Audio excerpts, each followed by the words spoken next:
Thanks again, Daniel, and please, Giovanni, the word is yours. Thank you. Thanks, Pina. Really, only 2 words for introduction, in particular for those who doesn't know Professor Garber, who he is. It's a great pleasure to have here and to hear him today. Professor Garber is a full professor from Princeton University, a specialist in the history of early modern philosophy and science. He is known in particular for his books on Descartes, Metaphysical Physics, University of Chicago Press, and another book on Leibniz, Body, Substance, Monad, for Oxford University Press. And he also gave several lectures and wrote several papers on Spinoza. So today we are very interested on hearing his remarks about Strauss' interpretation of Spinoza, and in particular about the essay by Strauss devoted to Spinoza in Persecution and the Art of Writing. So please, you can open the microphone now. And we. Great. Thank you very, very much for these kind introductions. And I'm delighted to be here virtually. I would prefer to be in Rome in person, but that will happen in the future. You can all see my screen, I hope. That's visible. Good. I'll talk for about an hour, and then we'll have conversation. Leo Strauss had a synoptic vision of the history of politics and theology, from the Greeks to his times, that was informed by Plato, Aristotle, Maimonides, by Hobbes and Spinoza, Kant and Hegel, Nietzsche, Rosenzweig, Heidegger, and Buber. Alas, those of us with more limited visions struggle to grasp Strauss's larger program. In my talk today, I'm not going to even attempt to deal with this larger vision. But within Strauss's world, Spinoza, and particularly the Tractatus theologico-politicus, occupied a very special place. One commentator has noted that Spinoza, whom Strauss studied from his earliest years, quote, became a pillar of his intellectual universe. As we shall see, Strauss began with issues from Spinoza in his early career, but came back to him a number of times later. Despite the centrality of Spinoza in Strauss's thought, among Spinoza scholars, and indeed among many other scholars in the history of philosophy and politics, Strauss is known primarily for one aspect of his thought: the importance of distinguishing esoteric from the exoteric aspects of a text. The idea that beneath the surface of a text, like Spinoza's TTP, hides the true meaning, which can only be grasped by the discerning eye of the true philosopher, like Leo Strauss, for example. It was one of Strauss's later obsessions to argue that in many times and places, thinkers, both philosophers and theologians, were forced to hide their true thoughts, their esoteric doctrines, beneath the surface of doctrines that they didn't believe in, the so-called exoteric teachings meant for the masses incapable of understanding and appreciating the profundity of the esoteric teachings. And indeed, Strauss himself has been read as structuring his own thought in that way, hiding his true doctrines and interpretations under a surface designed to hide them from the common reader. In the case of the Tractatus theologico-politicus, for example, Spinoza hid his true doctrine, dismissive of revelation, below a surface designed for the masses, which seems much more friendly to revelation on Strauss's reading. In more recent times, the theory of reading and writing that Strauss presented in his book, Persecution and the Art of Writing, has become something of a cult in certain circles, taken to unfortunate extremes, and applied where it is implausible and unlikely to be illuminating. I don't want to defend it in the most general form. In fact, I don't want to defend it at all. But I'd like to examine the hermeneutic of esoteric-exoteric as it arose in Strauss's thought and the way in which it arose from some deeper issues of the interpretation concerning the doctrines of the TTP and the ethics. So I'm going to begin. This is an outline of the talk that I'm going to give. I'm going to begin by talking about the young Strauss, particularly in relation to Spinoza, his engagement with Hermann Cohen's famous essay against the TTP and his reaction to that. That's the part one. Part two will be about Spinoza's first book Strauss's first book on Spinoza, Spinoza's Critique of Religion, 1930. What is a critique of religion and why does religion need a critique? And at that point, I will turn to The Persecution and the Art of Writing from 1952. Where does this doctrine about the esoteric and the exoteric come from? And what does it tell us about Spinoza as far as Strauss is concerned? And I'll end with some thoughts about the distinction between esoteric and exoteric in the TTP. Okay, so we'll begin with some stuff about the young Strauss. Leo Strauss was born in 1899 in a small town in Hesse, Germany, into a moderately Orthodox Jewish family. He attended the University of Marburg, graduating in 1917. And Marburg at that point was then very much under the influence of the important neo-Kantian philosopher Hermann Cohen, who is going to come back in a few moments. After service in the military in World War I, he enrolled in University of Freiburg, where he did a dissertation on Jacobi under Ernst Cassirer, after which he went to Freiburg, spent time at Freiburg, where he met Heidegger, Gadamer, Löwith, and Hannah Arendt, winding up in Frankfurt shortly thereafter, where he became affiliated with Franz Rosenzweig. This is the intellectual milieu under which the young Strauss began to work. He was obviously very much part of circle of German thinkers that were to become important in the later 20th century. And it's in this milieu that Strauss's first writings on Spinoza appear, not surprisingly, in reaction to Cohen and Cohen's attack on the TTP. So let me look at that. The essay of Cohen's at issue is an essay published first in 1915, Spinoza über Staat und Religion, Judentum und Christentum, published in 1915, republished in Cohen's collected works in 1924.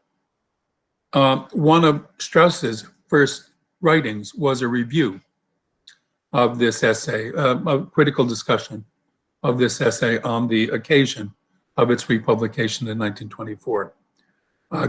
Cohen's Analyses der Bibelwissenschaft Spinozas.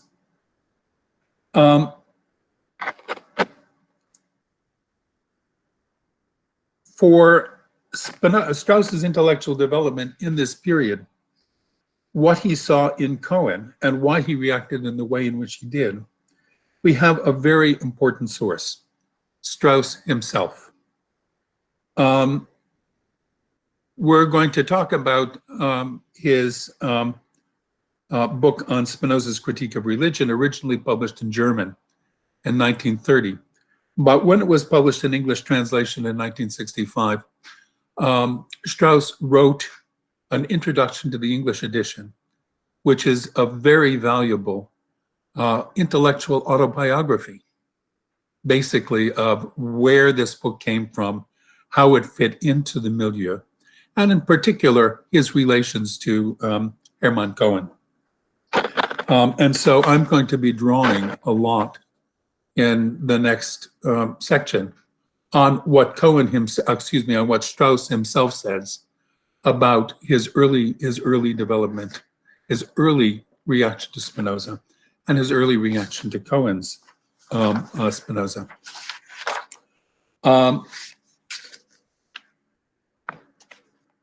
Strauss begins in this later essay by placing his discussion of Spinoza in the early 20th century into the context between the context of the debate between reason and revelation, which is the same as the debate between philosophy and theology.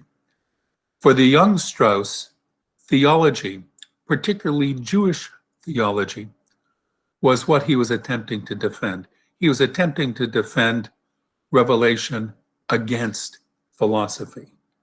And this is a passage from his later intellectual autobiography, the preface to the English translation of Spinoza's Critique of Religion. And I won't read this whole thing, but the basic idea is that morality can only come from theology and not from philosophy. The return to Judaism, he writes here, requires today the overcoming of what one may call the perennial obstacle to Jewish faith, traditional philosophy, which is of Greek pagan origin. And this is a fundamental commitment of Strauss's.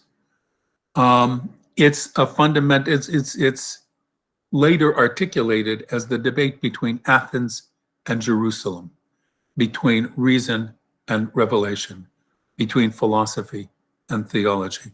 And Strauss comes out from the beginning very, very much in favor of revelation, particularly in the Jewish tradition. He attributes, by the way, this position to Rosenzweig, responding to Heidegger, but he definitely endorses it. Reason and revelation are opposed to, that's to say, inconsistent with one another. So we must choose the one or the other. And what we must choose is revelation, not reason. And here's where Spinoza enters Strauss's consciousness. Considerations like those made one wonder whether an unqualified return to Jewish orthodoxy was not both possible and necessary, was not at the same time the solution to the problem of the Jew lost in the non-Jewish world, modern world. And here he seems to think of Spinoza as an opponent to this. It was not the God-intoxicated philosopher, but the hard-headed, not to say hard-hearted, pupil of Machiavelli and philologic historic critique of the Bible that he has in mind when he's thinking about Spinoza. Orthodoxy could be returned to only if Spinoza was wrong in every respect. This is the earliest stance against Spinoza. And here's where Hermann Cohen enters, the Marburg neo-Kantian, to whose thought Strauss was probably introduced as a young student, almost certainly. Strauss discusses the reception of Spinoza in the university and the Jewish community in the early 20th century, at least in the Jewish community in Germany. This is in this, again, in this autobiographical essay. On Strauss's view, Spinoza was accepted by the Jewish community as a kind of secular saint.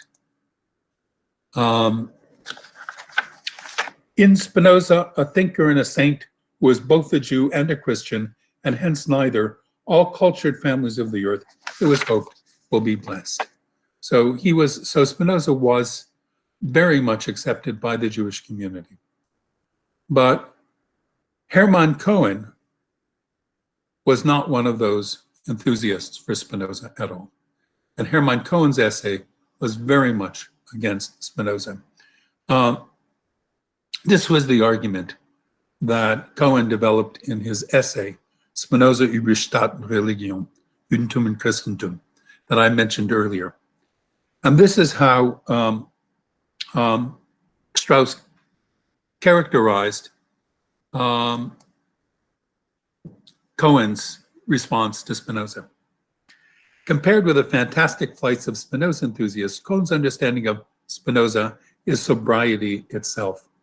All the more impressive is his severe indictment of Spinoza.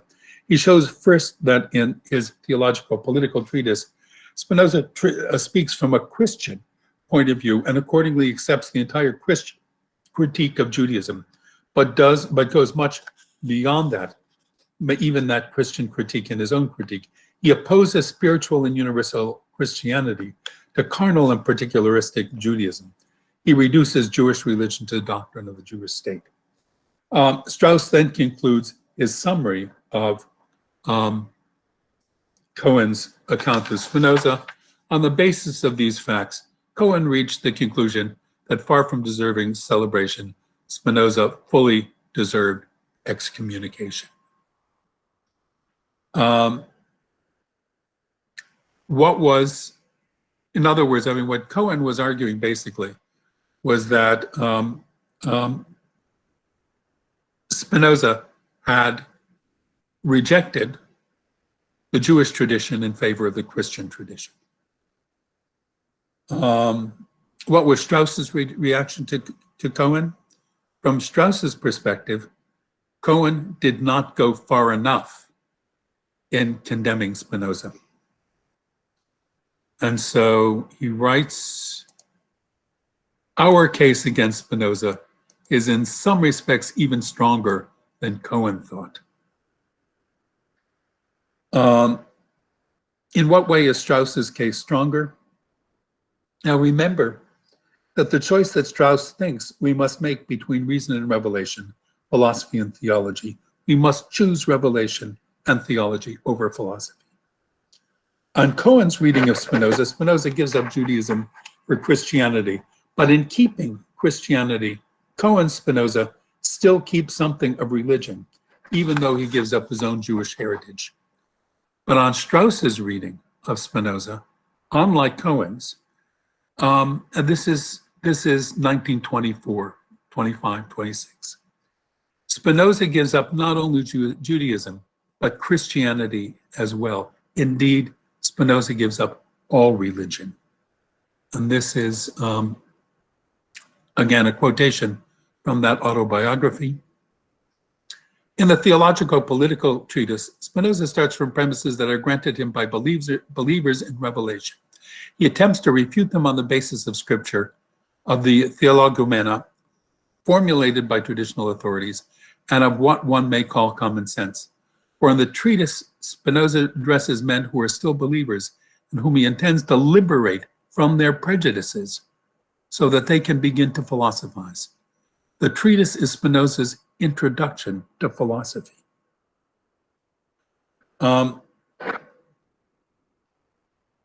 In one of the, which is to say, we need to reject religion and revelation before we can begin to do philosophy proper, according to Strauss at this point. And in one of the critical essays that he wrote on Cohen in the mid-1620s, Strauss began by complimenting Cohen's insight, but goes on to criticize his limitations. I owe the idea from from my work to the critical study of Hermann Cohn's article. When it comes to his criticism of Spinoza, though, he failed to recognize Spinoza's true objective, as well as the immediate target of his attack. Spinoza did not turn against the monotheism of Judaism or against the social ethics of its prophets, but rather against revealed religion in all its forms. This is what Strauss thinks Spinoza's project is. That is to say, on Strauss's reading, the point of the TTP is to reject revelation altogether and lead the reader ultimately into something like the conception of the world that one finds in the ethics. It is the prelude to the ethics, the prelude to his philosophy proper. That view is developed most systematically in the book that Strauss completed in 1928 and published in 1930 in German, Die Religionskritik Spinozas als Grundlage seiner Bibelwissenschaft, which came out in an English translation as Spinoza's Critique of Religion in 1965. And so now I would like to turn to that. We finished the first part, and now we're going to discuss the 1930 publication, Spinoza's Critique of Religion.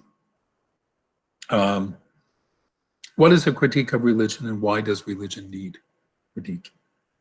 What does Strauss mean here when he talks about a critique of religion?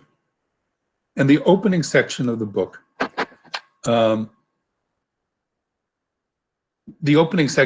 is a kind of history of the idea of a critique of religion, including chapters on Uriel de Costa, Isaac de la Pereira, and Hobbes. But the way Strauss begins is very, very interesting. And let me just, in the extreme case, and this is the opening sentence of the book. In the extreme case, and the extreme case is the common one, radical criticism is by intent scientific criticism. What radical criticism means here is clarified by an important footnote on the opening sentence of the book. And this is the next passage. Criticism or religion can strictly mean only express criticism, actual contention against religion. In order to maintain a distinction between criticism of religion as such and intra-religious criticism of particular forms of religion, criticisms of Judaism or Catholicism or Islam or whatever, we shall apply the term radical criticism of religion to such denial of religion as claims its finds are valid for all superior men. So I think very interesting phrase, für alle höheren Menschen. There are a few interesting observations, I think, to make about this passage. First of all, radical criticism. What Strauss is interested in is radical criticism, kind of criticism that goes beyond criticisms of particular doctrines and practices of particular religions and leads to a rejection of religion as such. And it is scientific. The basis of the criticism is scientific.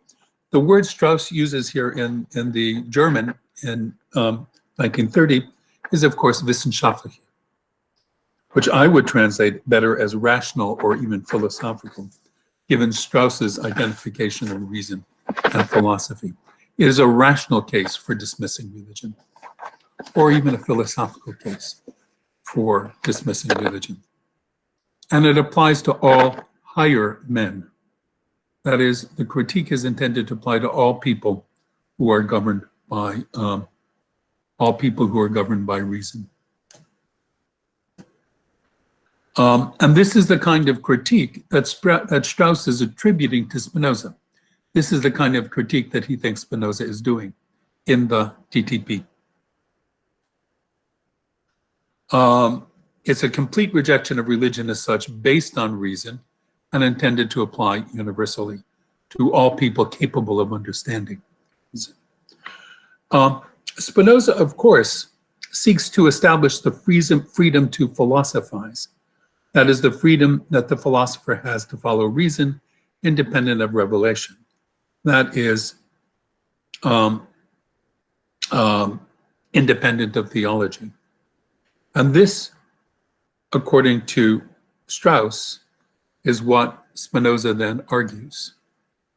The critique of orthodoxy is a critique of the prejudice that reason must subject itself to the super-rational revelation laid down in Scripture. Its task is to liberate men's minds held fast in that prejudice so that they may philosophize freely. To philosophize freely for Spinoza, as Strauss understands him, is to be able to philosophize completely independent of revelation, completely unconstrained by revelation. The point of the critique of religion then is to liberate the philosopher from theology.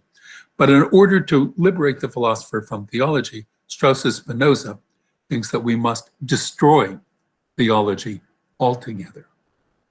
The critique of the prejudices of the theologians is the necessary prolegomenon to philosophy as such. Not until the theologians' prejudices have lost their power over men's minds will the field for philosophy be unimpeded. And it seems that the prejudices of the theologians can only lose their power over philosophy if we recognize that revelation is false. Or better, insofar as revelation deals with matters known through reason and experience, it has exactly the same status as any other empirical or rational claim to truth. But insofar as it proposes to go beyond reason or beyond experience, it's false. And this is why we need the radical critique of religion. If philosophy is to be independent and not constrained by theology, we must reject revelation as false. However, at the same time, not everybody belongs to the community of higher men. And for that reason, we need a way to keep such people from behaving badly. There is a need for some way to induce the vulgar multitude to behave well toward one another. And this is Strauss. Since Spinoza asserts that an unbridgeable gulf separates the multitude from the wise, he's obliged to attribute to religion as distinct from superstition, a function and significance. He cannot elude the question, how is the multitude to be induced to adopt behavior not indeed guided by reason, but to some extent conformable to reason? Okay, how does this work? For Strauss, the answer is that unlike the wise, who are moved by reason, the multitude are moved by revelation and by religion. Revelation tells us that we can attain salvation only through obedience.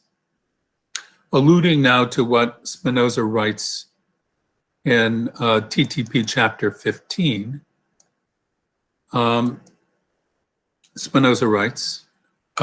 Strauss writes, the fundamental dogma of theology is the doctrine that men may attain to salvation only by way of obedience, without insight.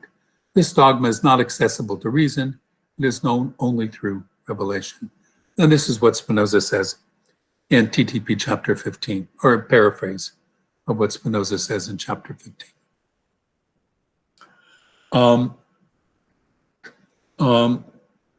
This fundamental dogma of theology is something that stands outside of reason, of course, comes from revelation. So Spinoza thus expressly foregoes every attempt, this is again reading from Strauss, every attempt to reconcile religion as he understands it and recognizes it, and believes he finds it in Scripture with his philosophical principles, which simply exclude all possibility of revelation. Though the wise behave well by reason, the multitude behave well through revelation, through obedience, which is fundamentally non-rational. It's inconsistent with reason. It can't be discovered through reason. Indeed, the religion of the multitude is doubly non-rational. First, because the fundamental principle that we can obtain salvation through obedience to God comes from revelation and not from reason. And secondly, because the concept of obedience to God necessitates a conception of God that is inconsistent with what reason, philosophy tells us about God. The first way religion of the multitude is non-rational, we've already seen, that the fundamental principle comes through revelation, not through reason. For the second, we need to turn to the concept of faith, which is closely connected with obedience. Spinoza defines faith as follows. Faith must be defined as thinking such things about God that if you were not acquainted with them, obedience to God would be destroyed, whereas if you are obedient to God, you necessarily have them. These things we must believe about God are necessary conditions for obedience. If we're obedient to God, we must hold these views. If we don't hold these views about what God is like and how God acts, then we can't be obedient. In TTP chapter 14, these are what Spinoza calls the dogmas of universal faith, Idei universalis dogmata. And I won't go through all of these, but these are familiar. God exists, is unique, present everywhere, etc., etc. Strauss calls this this foundation, the framework of fundamental dogmas, is, however, taken to be wholly inaccessible to reason.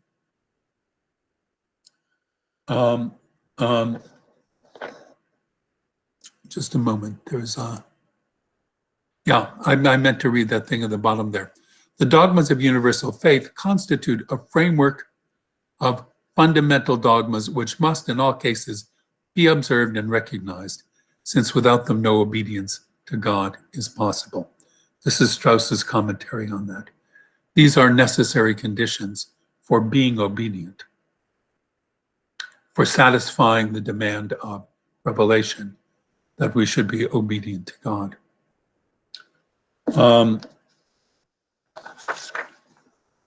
And these are central for the multitude. They're what enable obedience and thus salvation, not to mention the stability required for civil society. But these dogmas are inaccessible to reason, which is to say, they are contra-rational.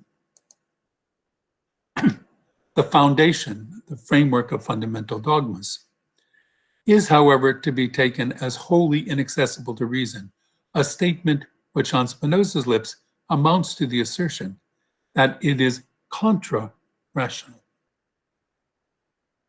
For Strauss, the dogmas of universal faith are fundamentally then against reason. And indeed, of course, there is a radical contradiction between the God of the dogmas of faith, the God required for obedience, and the rational God of the ethics. The God of the ethics has no will, no plans, is no way like a human being who acts in time. The God of the dogmas of the universal faith is a lawmaker who has a will, makes laws, and then rewards and punishes people for either obeying or denying the laws. And so this is Strauss in 1930 in the Spinoza's Critique of Religion.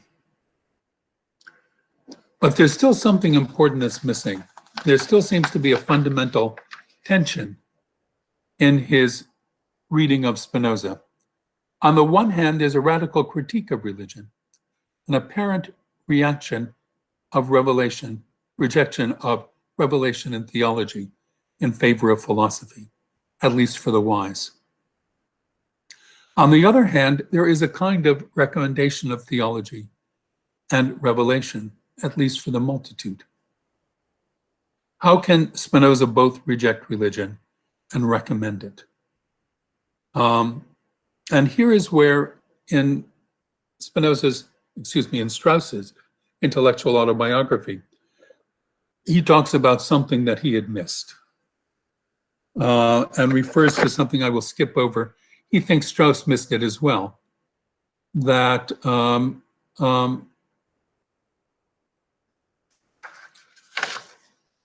he says, here, Cohn's political philosophy and his reading of Spinoza did not pay sufficient attention to the harsh political verities which Spinoza had stated so forcefully. Accordingly, he does not pay sufficient attention to the harsh necessity to which Spinoza bowed by writing in the manner which he wrote. He did not understand Spinoza's style, which was indeed entirely different from his own. We have these apparent contradictions. On the one hand, denial of revelation, on the other hand, recommendation of revelation. And what Strauss is saying, in order to understand how those contradictions came into the Tractatus theologico-politicus, we have got to understand the political circumstances in which it was written. And this is something that Strauss did not do, that Cohen did not do, and that Strauss himself did not do. And at the very end of his intellectual autobiography, he writes, I became ever more attentive to the manner in which heterodox thinkers of earlier ages wrote their books. And as a consequence of this, I now read the theologico-political treatise differently than I read it when I was young. I understood Spinoza too literally because I did not read him literally enough.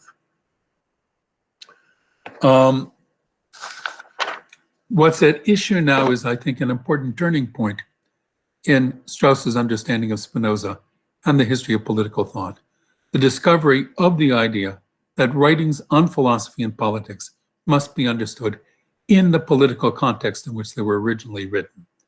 That's to say, he discovered the central theme of his later interpretation of Spinoza, persecution and the art of writing. And in order to understand the tensions and the contradictions in the TTP, Strauss thinks we need to put it in the political context in which Spinoza wrote, and understand the things that Spinoza could express and the things that he had to hide. So let's turn to that now. The third part, persecution and the art of writing.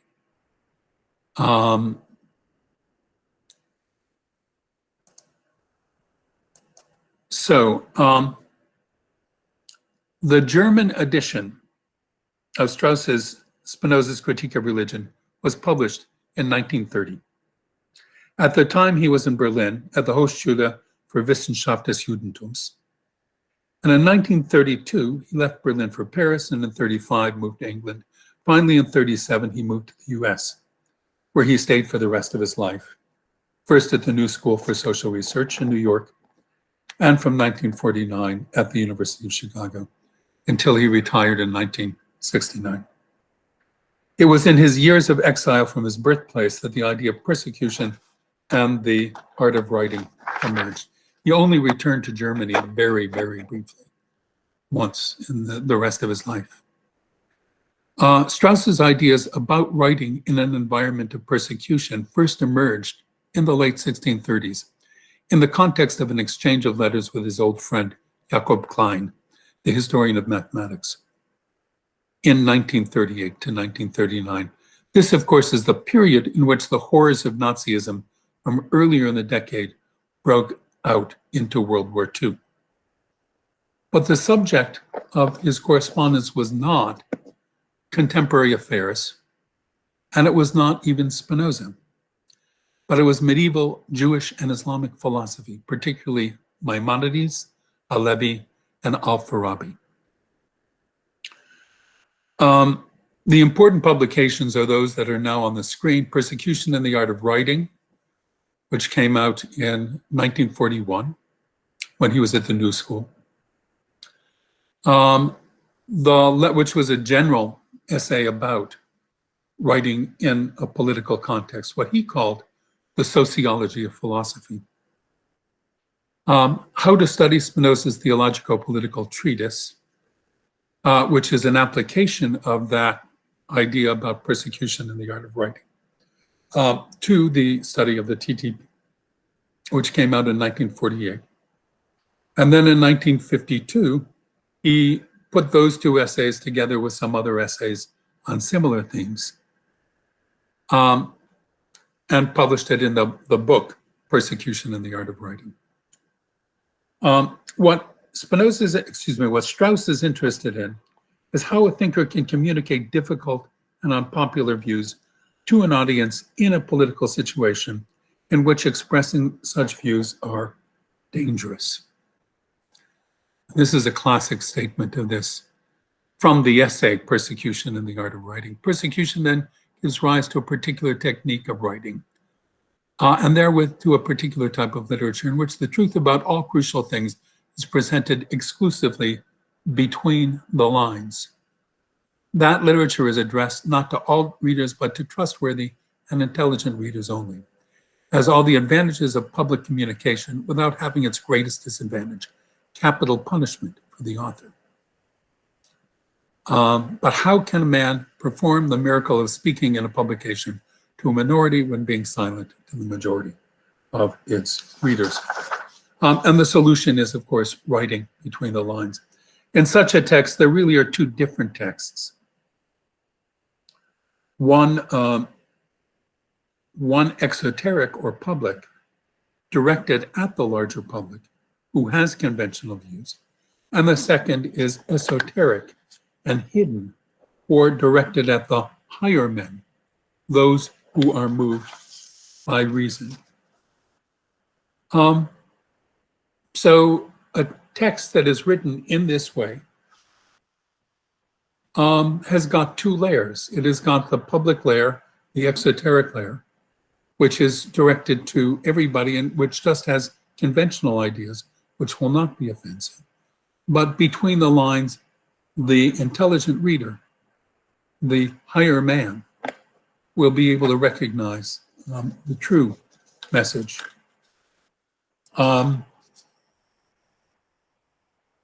How does Spinoza think that we can tell what the true message is?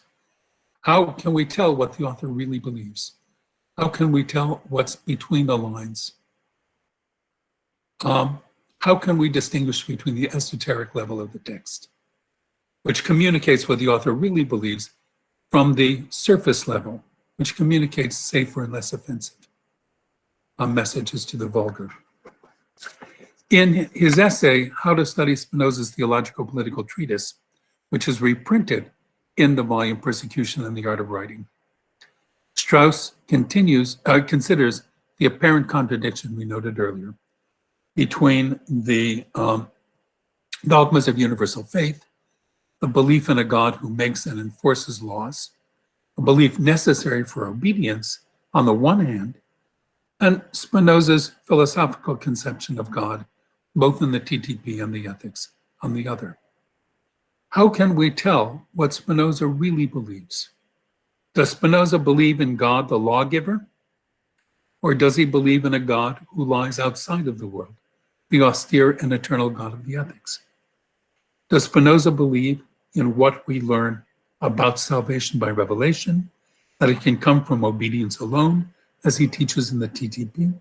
Or does he believe in salvation through reason, as he suggests from time to time in the TTP, but develops extensively in the Ethics? And this is the particular rule for interpretation that Strauss proposes for the reading of the TTP. If an author who admits, however occasionally, that they speak that he speaks after the manner of man, that's to say in the common way, makes contradictory statements on a subject. The statement contradicting the vulgar view has to be considered as his serious view. Nay, every statement of such an author which agrees with views vulgarly considered sacred or authoritative must be dismissed as irrelevant, or at least must be suspected, even though it is never contradicted by him. This is his rule of interpretation. So in the case at issue that we've been talking about, these are the contradictory statements. Revelation commands obedience to God. But obedience to God entails belief in a law-giving God which is inconsistent with the true philosophical conception of God. So philosophy entails that we must reject what Revelation commands. The first claim about Revelation is explicit in the TTP. It's the main point of chapter 13. But the second claim is what we get if we read between the lines in chapter 14. Chapter 14 tells the reader that the necessary condition of obedience is holding an anthropomorphic conception of God as a lawgiver who rewards those who obey his laws to love one's neighbor and punishes those who doesn't. What's left unsaid in chapter 14 and left for the philosophical reader to notice is that this conception of God is inconsistent with the philosophical truth about God. In this case, Revelation gives us the vulgar opinion, philosophy, the view that is inconsistent with the vulgar view. So Strauss concludes that Spinoza means to reject the vulgar view and means for us to accept the hidden and less popularly accepted view. Strauss's rule tells us what the vulgar are intended to read, but what the philosophical reader is intended to understand in this text. The common reader reads the text of the TTP and sees his view supported. Revelation tells him that he will be saved through being obedient to the commandments of God that are transmitted through scriptural revelation. This is only the surface meaning of the text. But the philosophical reader can see the underlying meaning and read between the lines that he sees that what he sees is the true hidden meaning of the text. The philosophical reader sees what Spinoza says is that revelation must be rejected. Revelation tells us to be obedient, but to be obedient to God involves having a conception of God as a lawgiver, which is inconsistent with reason and philosophy. Strauss assumes here that Spinoza favors reason over revelation, that is, philosophy over theology. And this completes the earlier reading of the TTP. In the earlier reading of the TTP, in Spinoza's critique of religion, Strauss's point is that philosophy is inconsistent with revelation, and that Spinoza is arguing here for the rejection of religion. In the reading of the TTP, in the Persecution and the Art of Writing, Strauss takes this a step further and shows how cleverly Spinoza hides this from the naive reader, who reads only the surface meaning of the text, while allowing the sophisticated philosophical reader to see what Spinoza is really saying, its hidden meaning. And with this, we've accomplished the third part of the outline and are moving on to the last part, some thoughts about this distinction between the esoteric and exoteric distinction and the TTP. So what I've tried to do is put Strauss's famous rule of interpretation into the context of his larger program and his larger interpretation of Spinoza's thought. Often, it's discussed in isolation by itself. Scholars attempt to refute it by attempting to address the particular circumstances where Strauss makes appeal to it in order to interpret particular texts. Have in mind, by the way, there's a very nice article by Edwin Curley doing exactly this. But I think that we can gain a better perspective on Strauss's doctrine of the persuasion and the art of writing, the esoteric-exoteric distinction in the TTP by taking a larger view.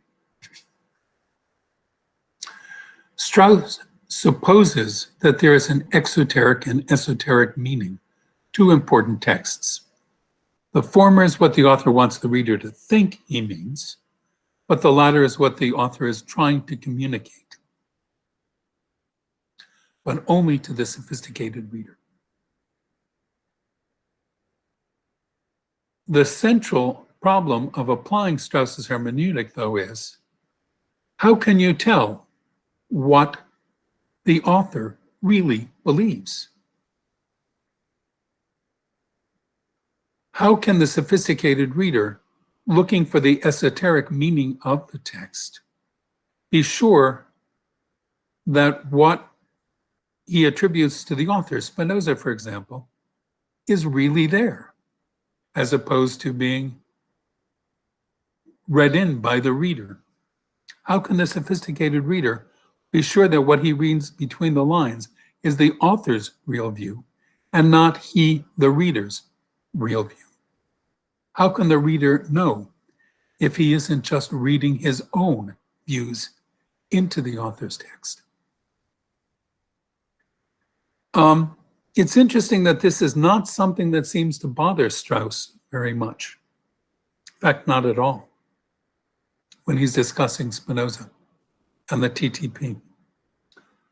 Remember, though, where it is that Strauss starts in his earliest writings against Hermann Cohen and his early book, Spinoza's Critique of Religion. Strauss begins with a commitment that for Spinoza, revelation is inconsistent with philosophy.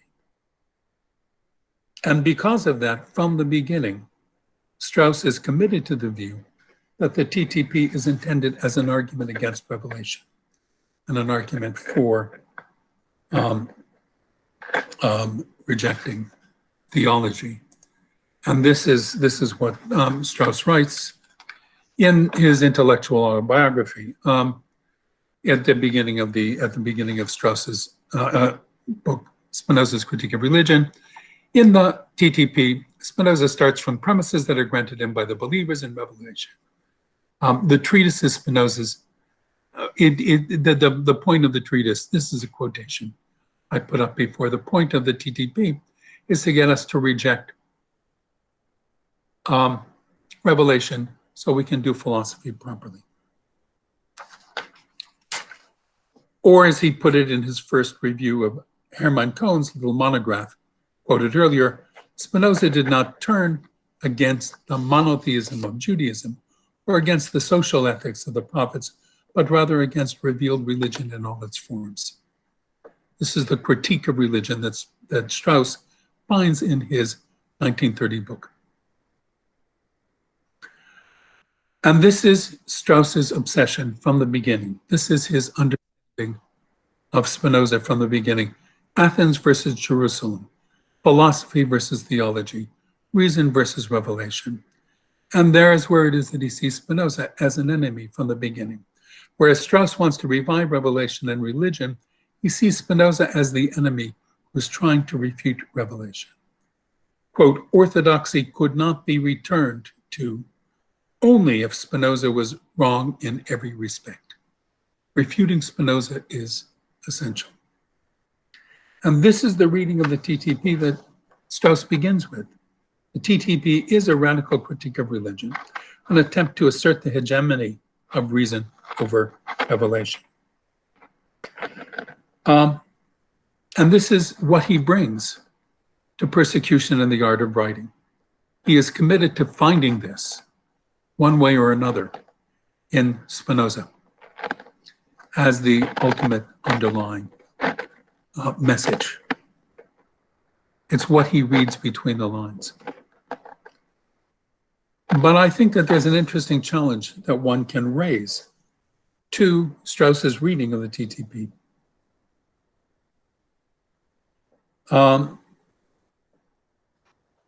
Why does Spinoza appear to support revelation as he does in TTP 13. And here's where Strauss's hermeneutic enters. The endorsement of revelation is only intended for the vulgar, he would say. The wise will see beneath the surface that Spinoza is really attacking revelation, intending for the reader to reject it. So how do we know that what we are reading between the lines is really there? Because Strauss already knows what Spinoza must be saying, that philosophy is true and revelation is false. And he's bringing this to his interpretation. Here's where I think, though, Strauss may be going wrong. And this, in a certain way, is an attack on his reading of Spinoza, though perhaps not more generally on his attack on persecution in the art of writing. One can see it as, one can see Strauss's reading of the TTP as simply imposing his reading of Spinoza on the text and assuming without sufficient argument that what Spinoza is trying to do is favor reason and use reason to refute revelation. But I think Strauss never appreciated a central part of Spinoza's program: to establish the independence of philosophy and theology. This is something I think that Strauss never understood: the importance of the independence of philosophy and theology for Strauss. And this is from the TTP, chapter 15. We've established unshakably that theology is not bound to be the handmaiden of reason, nor reason the handmaiden of theology, but each rules its own domain. As we've said, reason's domain is truth and wisdom. Theology's is piety and obedience. Whereas we've shown the power of reason does not go so far as to enable it to determine that men can be blessed by obedience alone without understanding things. But theology teaches nothing but this and does not command anything but obedience. It neither wills nor can do anything against reason. This is then, okay, now let me show you Strauss's gloss on this passage from Persecution in the Art of Writing. And Strauss writes, Spinoza asserts that once philosophy and theology, or reason and faith, are radically separated from each other or restricted to their peculiar realms, there will be no conflict between them. Philosophy and not theology aims at truth. Theology and not philosophy aims at obedience. Now, theology rests on the fundamental dogma that mere obedience without the knowledge of truth suffices for salvation, and this dogma must be either true or untrue. Spinoza asserts that it is a super-rational truth. But he also asserts that super-rational truths are impossible. If the second assertion is accepted, it follows that the very foundation of theology is untruth. Hence, philosophy and theology, far from being in perfect accord with each other, actually contradict each other. This is his response to that passage in TTP 15. And it's obvious here that Strauss, though not Spinoza, is, I think, giving definite precedence to philosophy and reason over theology. Strauss, I think, completely misunderstood and did so from his earliest acquaintance with Spinoza, what Spinoza means when he talks about the independence of philosophy and theology. From the perspective of the philosopher, revelation is false. And since the philosopher is concerned with truth, this is very important. This is central for the philosopher. But from the perspective of the theologian, philosophy is untenable insofar as it is inconsistent with obedience. Philosophy is untenable insofar as it's inconsistent with obedience. What's important to the theologian is obedience, and obedience alone. It doesn't matter to the theologian that his conception of God is false from the philosophical point of view. What's important is that the dogmas of universal faith lead to obedience, which is the point of theology. This is the sense in which the two projects are completely independent of one another, and in which the falsity of the theologian's conception of God is irrelevant to the theologian. Now, there's an obvious sense in which there is an inconsistency between philosophy and theology. One cannot be both a philosopher and a theologian at the same time. One cannot privilege reason and obedience at the same time. One cannot hold on to, one cannot be a member of these two different communities at the same time. One might say that philosophy and theology are simply incommensurable projects, projects whose goals and values are fundamentally different and not in competition with one another. What's important, though, is that neither project can constrain the other, nor can one refute the other. But Spinoza can hold that they're both coherent projects, independent projects, that both of them will lead us to salvation. And in the end, then perhaps there is no surface meaning and there is no hidden meaning, no esoteric and exoteric meanings. There's just Spinoza. Thank you very much for your attention.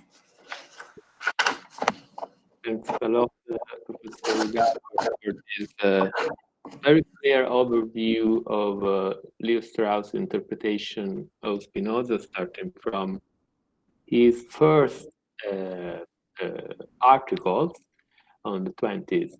So, if there are any questions, we are very pleased to hear that. And you can, okay, there is a first question, perhaps I saw by Mr. Daniel Cook, and you are free to do it. Dan, your microphone is not on. It was a very interesting lecture, and I was going to ask you, would one say that the difference between the 17th century and, let's say, Enlightenment is that Enlightenment wouldn't have seen this division as insurmountable and hoped that the masses could eventually be made to think reasonably, whereas in the 17th century, and I think of Pascal also, who said something along the same lines, that the masses need to fear God. Would you say that's a distinctive difference between their general strategies? I was just wondering about that. I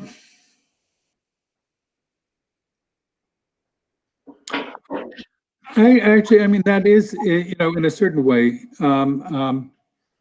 I think the interpretation that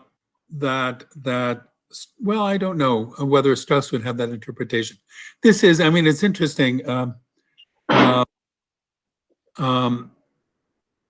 relating this to Jonathan Israel's radical enlightenment, as to the sort of moderate enlightenment, the radical critique of religion that Strauss attributes to Spinoza, I think is a view that the 18th century did have of Spinoza. Did people in the 17th century think that one couldn't become more rational? I think, and eventually. Well, the masses, I'm thinking more of, you know. The masses, yeah. Not individuals. You know, the Enlightenment was a view that this could be the masses that could eventually be brought to reason, I believe. Anyway. Yeah, I don't know. I think Spinoza himself was ambivalent in this sense. Mm-hmm. Certainly he will say at the end of chapter 15 that it's important to emphasize salvation through revelation and through obedience, because the great mass of people are not going to be able to gain salvation through reason, as in the ethics. And he does in the TTP, at least. Well, I think this is the way in which I think Strauss is distorting Spinoza. He does in the TTP sort of recognize those two paths toward salvation as, in some sense, equally valid. Obviously, the one toward through reason is preferable because the kind of salvation is, I think, deeper. But on the other hand, he doesn't dismiss salvation through obedience. No, sir. Either. On the other hand, there's no question that Spinoza does think that we are capable of becoming more and more rational. And that, in fact, is what it is that, the progression from knowledge of the first kind through knowledge of the second kind up to knowledge of the third kind is supposed to be. And that is why it is that he thinks, for example, the formation of society, people working together, people helping one another to become more rational is supposed to lead to. But I'm reluctant to make. Spinoza's, I think, ambivalent about that. As far as large generalizations about 18th century Enlightenment and what they think, I think there's going to be a lot of different views that one can find. Okay, thank you. Okay, there are at least 4 questions. The first one is Pina Totaro, I think, if you want to add something after I saw Stephen Nadler. So, Pina, I don't know if you prefer to start or the microphone, Pina. Forse è meglio dare la parola prima al professor Nadler e poi benissimo. Okay. Grazie. So first of all, Stephen Nadler, and I would like to thank also Pina. I think that agrees that many scholars from other countries, in particular from US, are coming here. So we are very pleased to see them. So please, Stephen Nadler, for your question. Grazie, Giovanni. Grazie, Pina. Dan, I have a question about one of your final points, that one and the same person can't engage in both philosophy and theology, that they're separate exercises. I'm wondering whether you think that for Spinoza, at least, there's at least one exception to that. If we think of theology as interpreting the Word of God in order to encourage obedience to the divine law, whether Jesus counts as not just a philosopher for Spinoza, but also a theologian. Well, Jesus is obviously going to be special, and and everything like that. Does he count as?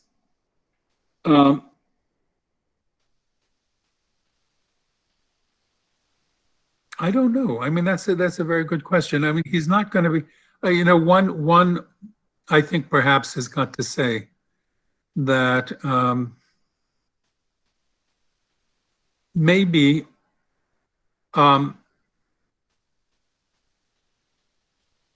this distinction between theologians and philosophers doesn't apply to prophets more generally. Although the problem is that the prophets generally for him are not philosophers, and that's the difference between Maimonides. And what the example of Jesus is, even if it's a singular example, it proves at least the principled possibility of doing both at the same time, or a philosopher doing theology, or a theologian being a philosopher.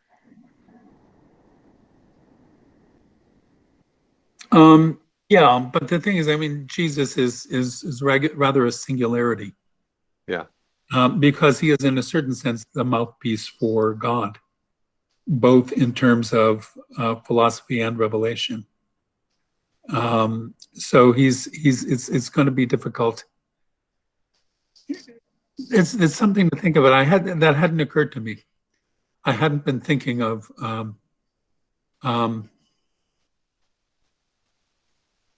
prophets more generally, and Jesus in particular. I mean, he is such a singular. One would have to say more about what you thought, where it is that you thought Jesus fit in Spinoza's scheme of things. Yeah. Which is not obvious, but that's a really nice question. I'll have to think about that a lot. When I was making that conclusion, I wasn't thinking of that at all, and it's obviously an interesting thing to think about. Thanks. Thanks a lot for the question and the answer, and I see that there are other two questions by Hans Michael Honegger and Diego Donna, and I see that there is a very interesting question by Megan Sudan, but perhaps Professor Garber can answer to this question at the end, since these he is not present here. So first of all, the question by Hans Michael Honegger. Thank you very much. I would give the precedence to the written question, because she may be still there, Megan Sudan, and hear your answer. Can you read it? I can't see. I don't know how. So I can read it if you want. That's, oh, yeah. Let me. Okay. Okay. So Megan Susan says, this might be a side issue, or I might have missed its significance, but does the study of Al-Farabi influence the line of development you plot? And he is referring, perhaps, sorry, I don't know, Jan, is referring to the collaboration, I think, with his nephew, which is, I think, Paul Krauss, if I understand well. Okay, she's still there, so you can answer. And that's an interesting question. What I find very, very interesting, by the way, when you look at the development of Strauss's views on persecution and the art of writing, they do not come in the context of Spinoza at all.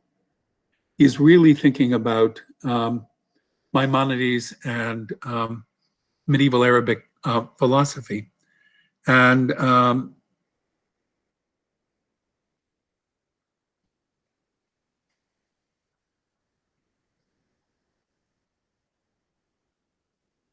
I don't, again, I'm afraid I just don't know.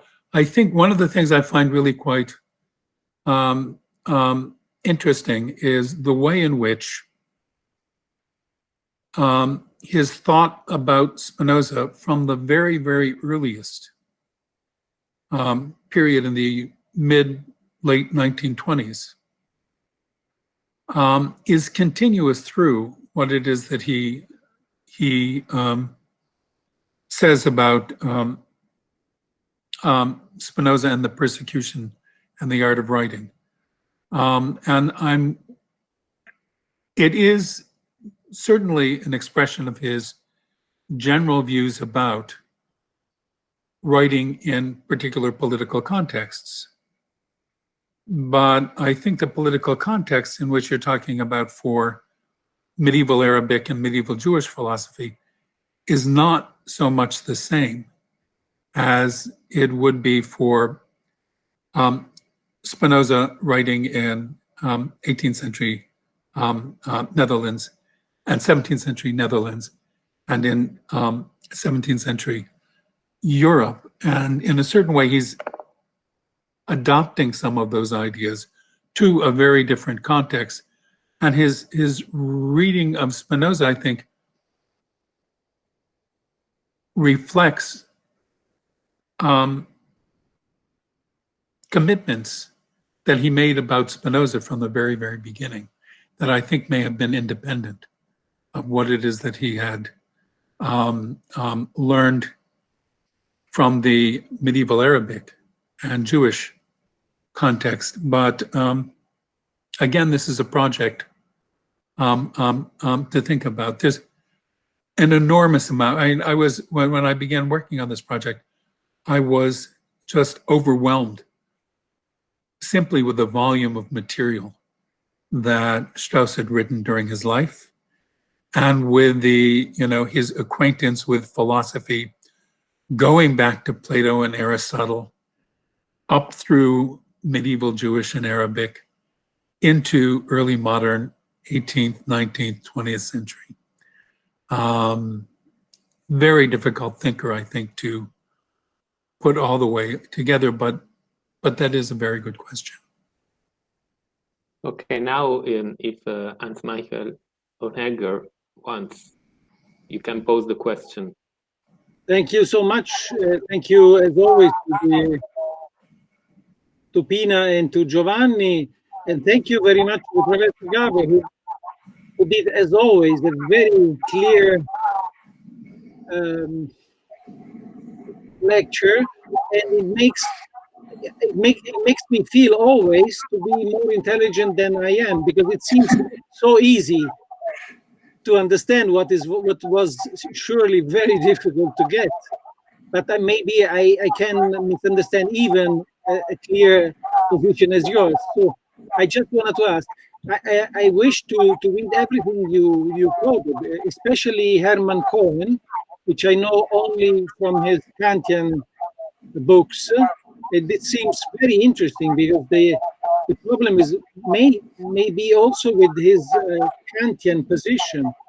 I don't know. I will read it, and I'm very happy to have been here today. My question is, I looked into the 14th chapter, and in fact, at the end of the 14th chapter of the TTP, at the end, really, summum unicuique libertatem de philosophandum concedit. What the main point seems that religion concedes libertas philosophandi, which seems to be his major point. And then he says, since this is the principal theme of the treatise, I would ask you, the reader, to attentius legere, to read more attentively, and iterum atque iterum read. Also, so it seems really that Spinoza understood what Strauss could have been done with this text. So not to have a previous commitment, and to read it in order to understand what the theme is. Libertas philosophandi e independence of philosophy and theology. My question, in fact, is maybe a psychological question.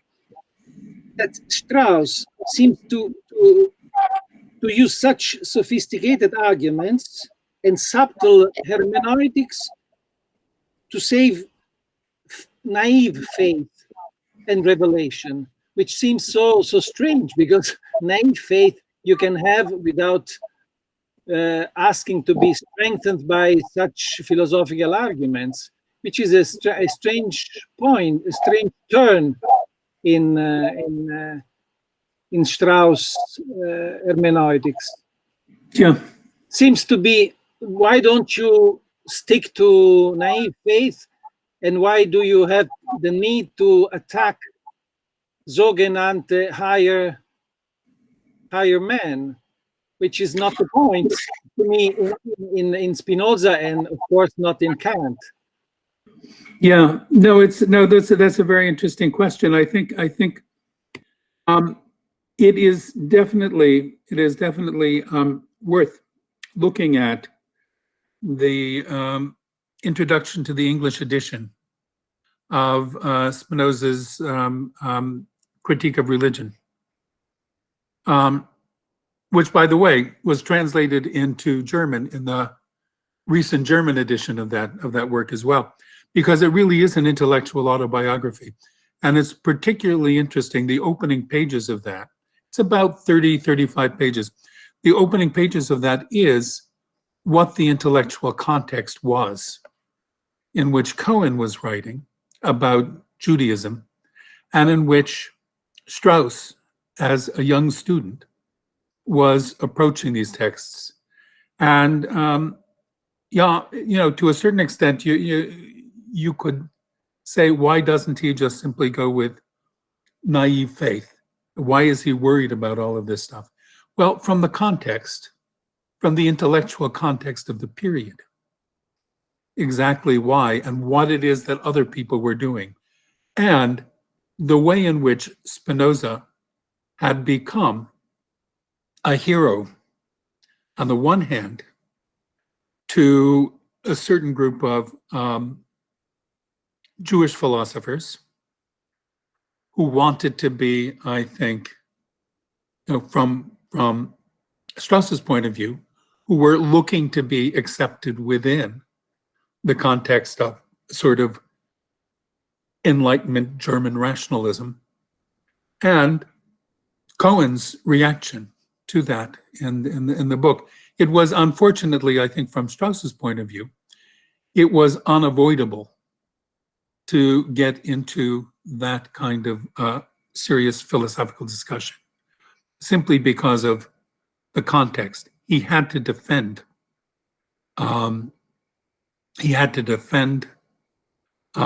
First of all, revelation, and he had to defend rejecting Spinoza,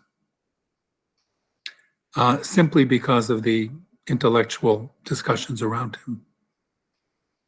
Although I think he would have liked to have been able to just adopt a sort of naive, well, it was no longer possible at that moment, I think, to accept faith naively, to accept revelation naively.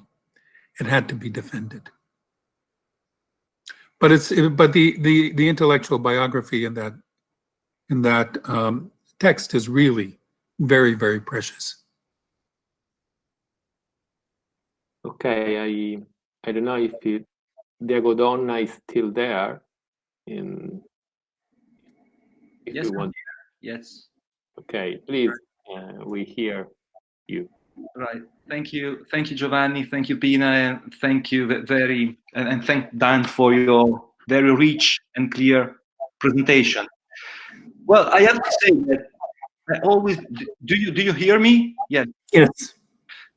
So I have to say that I've always been very fascinated by Strauss' political interpretation of Spinoza, but I would reply to Strauss that at least theology and philosophy are compatible on a moral plane if we agree on what theology means. That is the word of God that has nothing to do with biblical science. I mean, Spinoza traces a sharp distinction between biblical science on one end and revelation, the word of God on the other. And in chapter 7, he deconstructs, so to speak, theology as a science, as a way of interpreting a text, that is the Bible, while defending or stating, so to speak, justifying theology as a moral way to salvation. So I think we should keep in mind this distinction between biblical science and theology as the word of God. They are not the same thing for Spinoza. By biblical science, you mean the science of the interpretation of the Bible? Yes, exegesis, yes. Exegesis, of course. But the result of exegesis will be claims about what it is that revelation is. And this is what he's doing, biblical science, from chapters 7 to 13. Yeah. Right. His conclusion in chapter 13 is, this is what it is that we can this is what it is that we can know about revelation on the basis of his strategy for interpretation, which is to say his biblical science. Right? No, obviously there is a difference between exegesis and the conclusions. But if you think of theology as revelation, not how we find what revelation is. Revelation, it's in a certain sense the difference between logic on the one hand and philosophy on the other. Logic is how it is the science of reasoning, right? And philosophy is the conclusion that we can reach using the science of reasoning about what it is that philosophy tells us, what it is that reason tells us. Yeah. Oh, absolutely. But how do you think that that impacts on the interpretation or the understanding of, say, for example, Strauss's hermeneutic? Well, I think that Strauss tends to overlap the two dimensions, not distinguishing the moral level or the moral use of theology we could do from the exegetical and scientific side of the question. Whereas Spinoza, at least to me, Spinoza distinguishes the two levels and say, yeah, well, from the moral point of view, we can use a profitable and useful use of theology. Up to the point we do not expect theology to be a science. And so the problem is to distinguish philosophy as a science based on adequate ideas from theology, which is just an interpretation of the text. Well, theology is not the interpretation of the text, as you said. That is the biblical science, but it is the results of the interpretation. But I do think fundamentally, Strauss does not understand the way in which philosophy and theology are independent. I mean, the big difference in me and Strauss, I think, is Strauss thinks that philosophy is intended to refute theology for Spinoza. Yeah, I agree. But I think that for Spinoza, the point is not that one refutes the other, but that they are completely different enterprises. Yeah, definitely. And they are, and that's something I think that from the beginning, I think Strauss misunderstood, and that in the end, something that infects his hermeneutic interpretation in terms of esoteric and exoteric, because he has a view of what it is that Spinoza must be saying. Yeah. That reflects his own understanding of the relationship between philosophy and theology. Yes, definitely. And the idea that philosophy should say something about theology, which is not the case. I mean, philosophy has nothing to do with theology. That's the point for Spinoza. That's exactly Spinoza's point. Yeah. Right, they're completely independent. Absolutely, yeah. Thanks, Diego. There are other questions. And I see, for example, if I'm Gonzalo Gamarra and after Melanie Zappulla. So please, Gonzalo. I only think, Professor Garber, when you hear the question, could you turn off your microphone? Because there is a... I'm looking to see where it is that I can turn. Oh, here we go. Okay, so please, Gonzalo. Okay, can you guys hear me? Yes. Okay, thank you. Well, I want to thank the organizers and also Professor Garber for his talk. I just wanted to ask for what I thought might have been a missing piece on your lecture. So, so I take it that a big part of the lecture was concerned in showing how early Strauss, before his exoteric reading, interpret Spinoza in the same way that he did afterwards. And as you say, I think that's very telling, and one could be suspicious that of such a method. And then in your conclusion, you presented your own reading of the relationship between theology and philosophy as thinking that Spinoza takes them to be independent. But my question has to do with, one thing is to question Strauss' methodology, but another one is to refute his view that he presents of Spinoza, because one could just take his early view and then deal with that.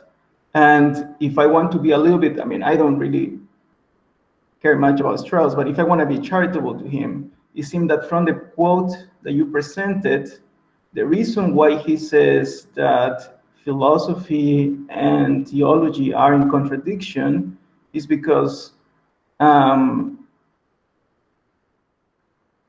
Spinoza rejects supra-rational knowledge. And if theology is to give you, or is concerned with this kind of a species of knowledge, supra-rational knowledge, but which at the end is rejected and does not exist, it seems to be that indeed there is a contradiction between philosophy and theology. So my question for you is, if I would like to hear more about your reading of Spinoza on supra-rational knowledge. Do you think, like he does, like Strauss does, that Spinoza rejects it? Because I think that he might even agree with you, say, okay, they are independent. Of course, they're independent disciplines, but that doesn't mean that they are compatible. Because my reading is that they are indeed incompatible. Thank you. Yeah. They are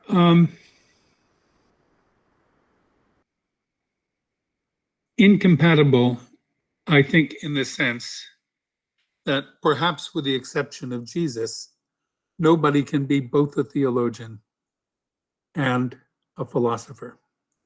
They're separate worlds in a certain sense. What's the value that's important for a philosopher is truth. The value that's important for a theologian is obedience. Obedience as governed by revelation. It certainly is the case that on the theologians, from the philosopher's point of view, the theologian's conception of God in the dogmas of universal faith, those are false. And insofar as those shape the theologian's conception of God, the theologian has false beliefs. But from the theologian's point of view, truth and falsity are not what's important, but only obedience. And insofar as the dogmas of universal faith, this conception of God as a lawgiver who rewards and punishes, leads us to be obedient to divine law, to love our neighbor as ourselves. Then that's an appropriate conception of God. The theologian is making no claims about truth, but only this is a valuable conception of God because it supports obedience. On the other hand, from the point of view of the philosopher, what's important is not obedience, but truth. And because the philosopher values truth, he's got to reject the dogmas of universal faith, the idea of a God as a lawgiver who rewards and punishes.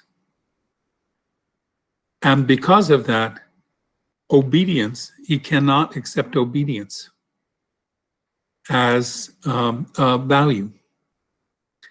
Insofar as he accepts truth, though, there will be another way to salvation, not through obedience, but through knowledge of the third kind and intellectual love of God, which Spinoza will argue in part 5 of the Ethics is a way to, so they can both get to a kind of salvation, but the salvation of the theologian is not going to be the same as the salvation of the philosopher, or vice versa. Nor can one share both of these perspectives at the same time. So there's a sense in which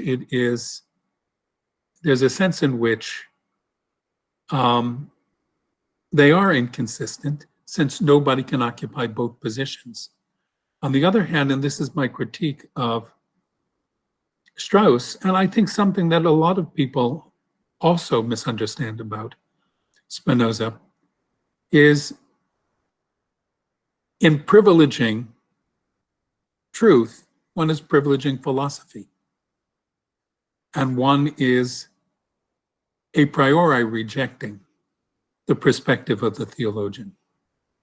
Whereas I think Spinoza, in the TTP at least, is considering these two different perspectives as alternative and both of value. So does that help to? Yeah, that clarifies a lot. Thank you very much. I don't know if I think that we have at least other 15 minutes, if you agree, and we can hear the question by Melanie, if you want. Yes, thank you very much. Thank you very much, Dan, for this lecture. I will have two questions for you. My first question, so I understood that you think that the reading of Strauss is misleading because develops the idea that Spinoza aims at a radical critique of religion.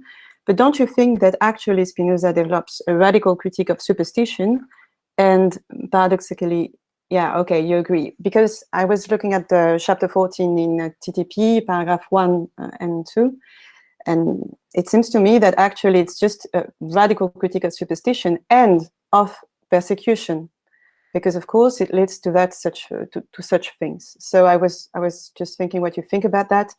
And my second question is actually about something you said very quickly earlier. You said something like, well, it's the dogmas of the universal faith. It's something like the prescriptions of reasons to live peacefully in society. You know, in Ethics 4, proposition 18, scholium, when it says, okay, so the prescriptions of reasons are that you need to take care of your conatus and such things, you know, and to be rational as possible.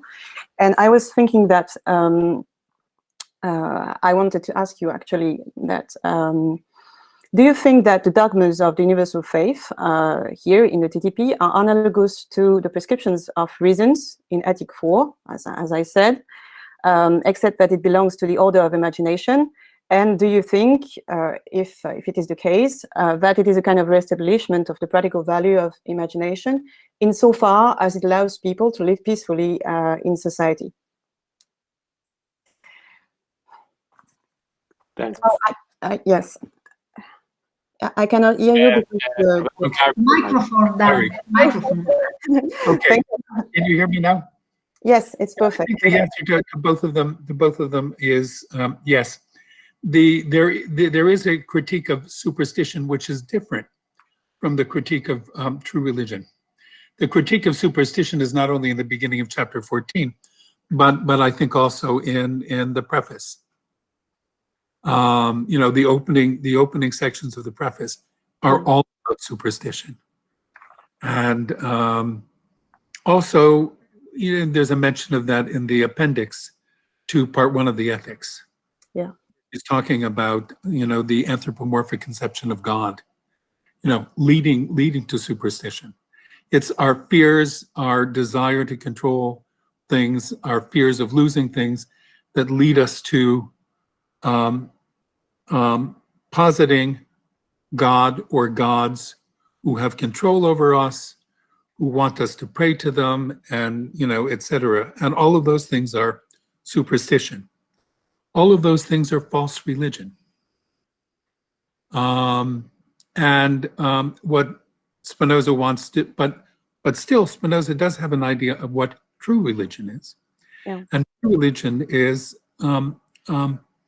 what we get when we behave in accordance with the commandment or the imperative to love our neighbors as ourselves and to love God above all. That's true religion, which is something that we get from Revelation, which is definitely distinct from superstition. Now, as the when you're talking about the dogmas of universal faith in chapter 14, and you're relating it to what Spinoza says in Scholium to Proposition 18 of Part 4, and the use of imagination to help us behave well. I actually think there's an even more interesting connection to imagination. If you look at Ethics 5, Proposition 10 Scholium. Yeah, I was thinking about that, the beginning of the Part 5, because it could be that, actually. What's interesting there is the word that Spinoza uses. Let me just pull out that text.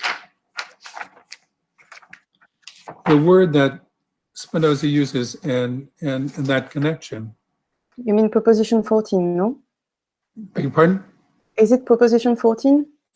No, Proposition 4, 10. Ethics 5, Proposition 10. Okay. Where he talks about conceiving a correct,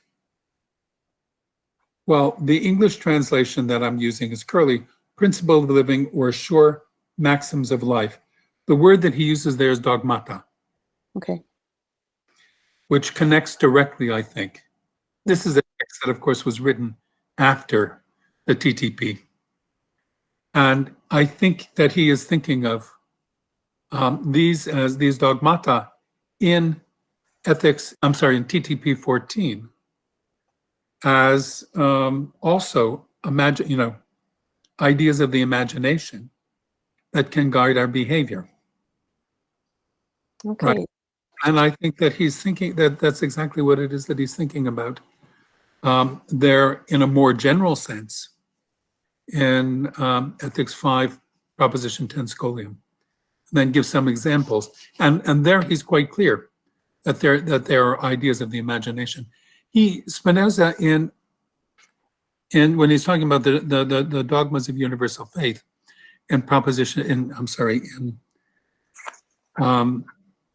chapter 14 of the TTP, okay, say that these are things that we know about God. These are just, I think, intended to be ideas of the imagination that, if we consider them, will lead us to obedience. Thank you very much, then. Thank you. Okay, and I will have at the Scholium. Thank you very much. Thanks, Melanie. You are French, I think. And no, I don't want to abuse my privilege of conducting the discussion, but I have a very, very short question for Professor Garber. Since I think that here still now there are some students who perhaps are interested in reading Lev Strauss. So my question that could come from the conversation, from your remarks, is the following. Is it still worth reading Strauss, Straussian interpretation of Spinoza, or is it a waste of time?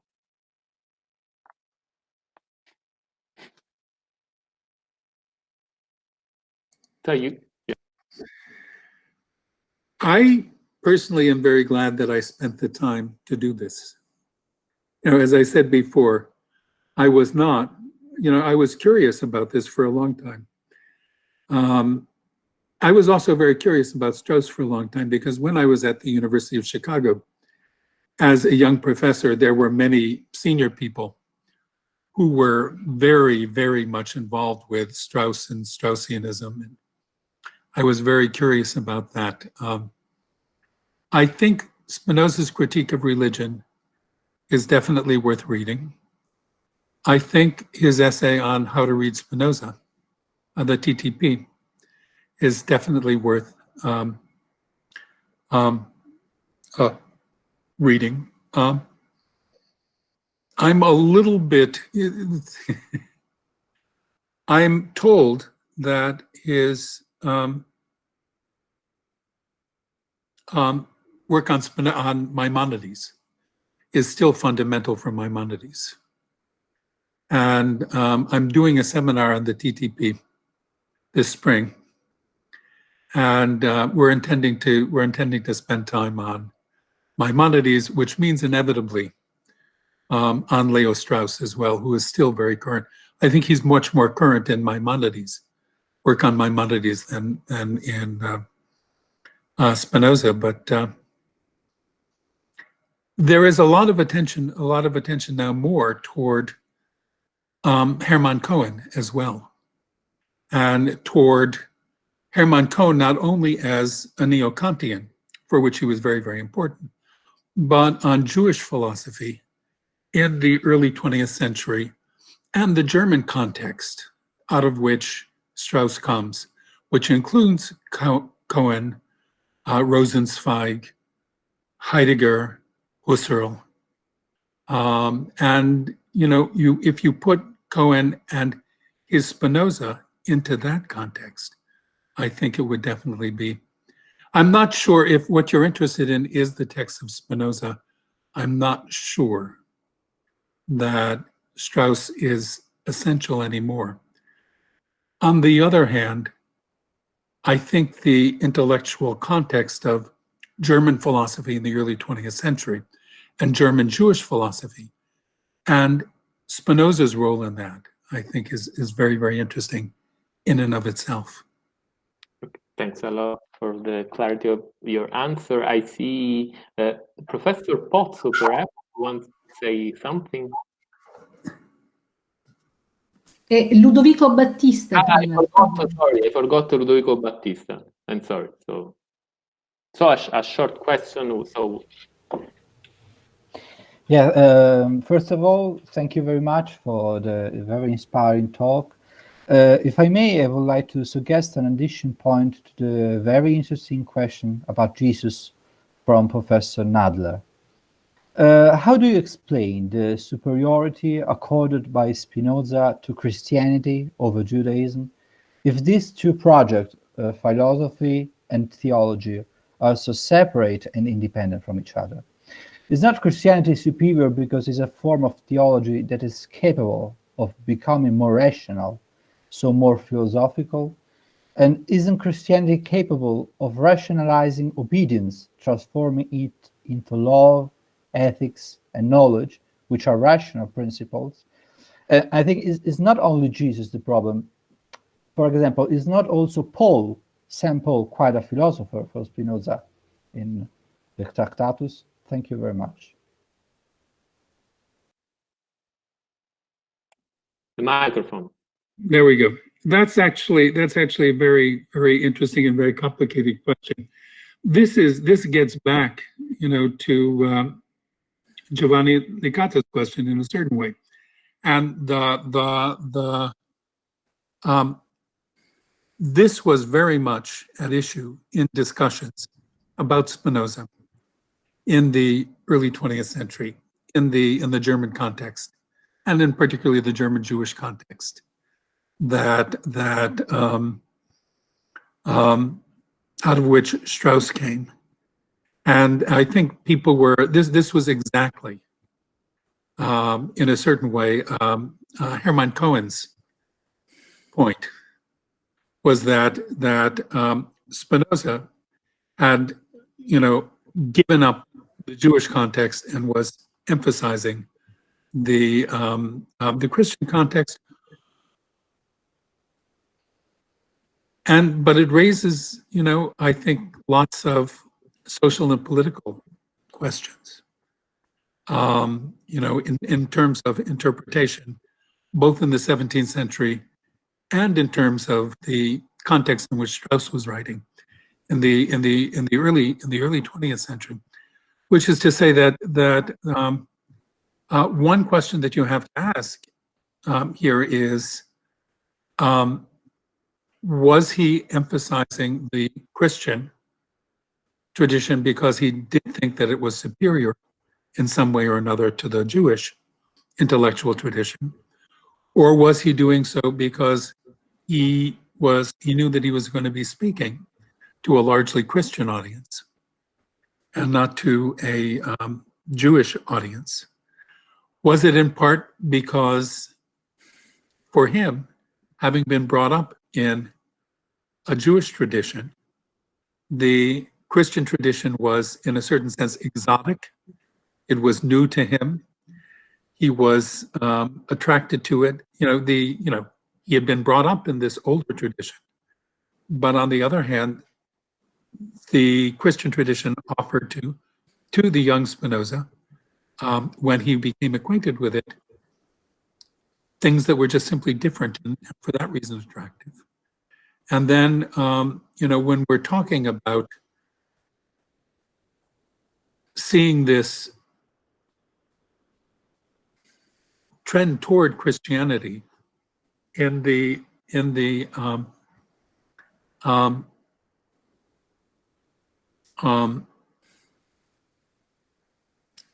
Spinoza's writings,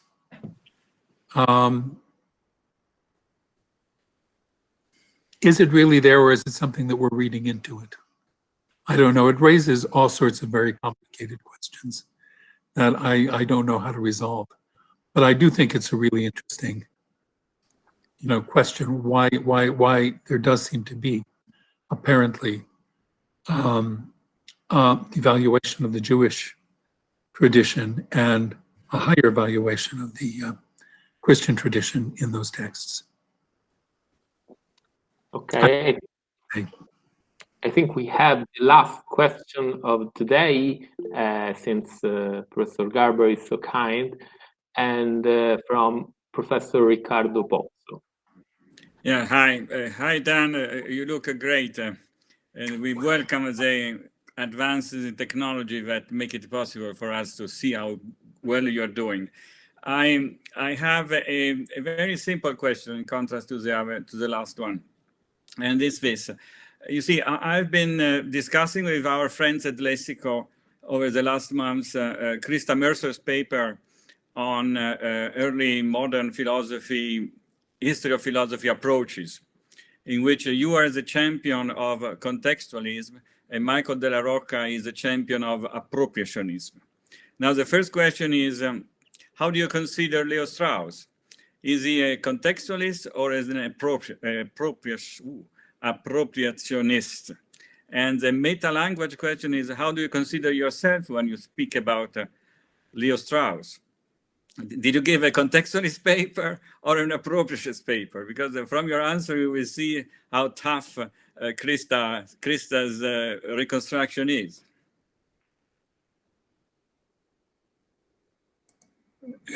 Both of those are interesting questions. I think, first of all, I'll just simply say I don't think that Krista got the debate between Michael Della Rocca and myself correct. Yeah. I think it's not just a matter. Well, it is to a certain amount a matter of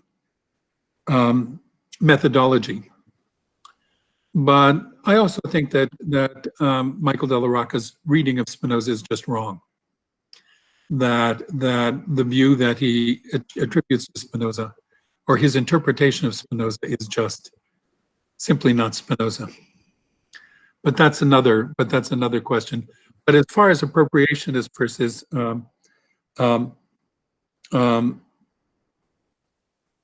contextualist, I think that when reading Strauss and Spinoza, that he is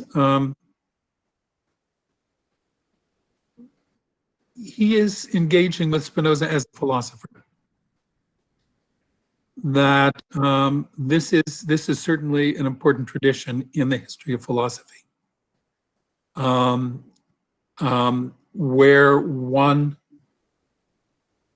engages philosophers of the past in the same way that one would engage people around us, right? You take their views seriously, you debate with them, and you don't worry so much about the context. I don't think that Strauss's reading of Spinoza is genuinely contextualist, although in appealing to the political circumstances in which Spinoza was writing, he is, to a certain extent, appealing to the political context.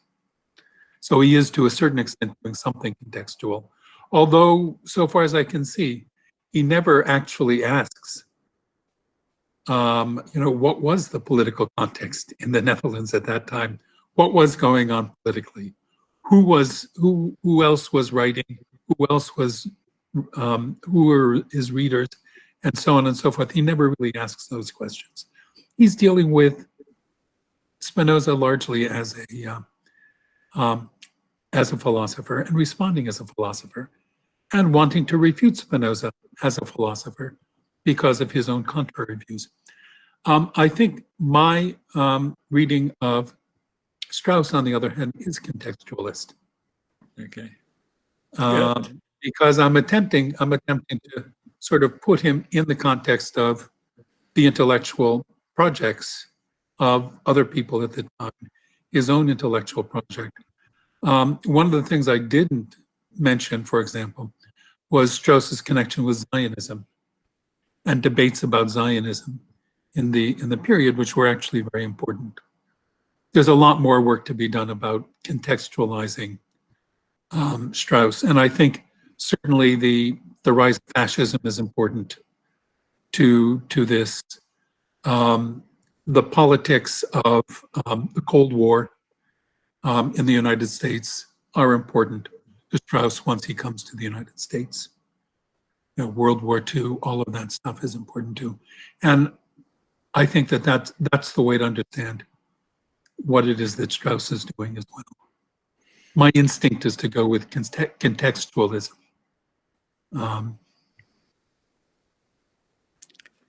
Okay, thanks.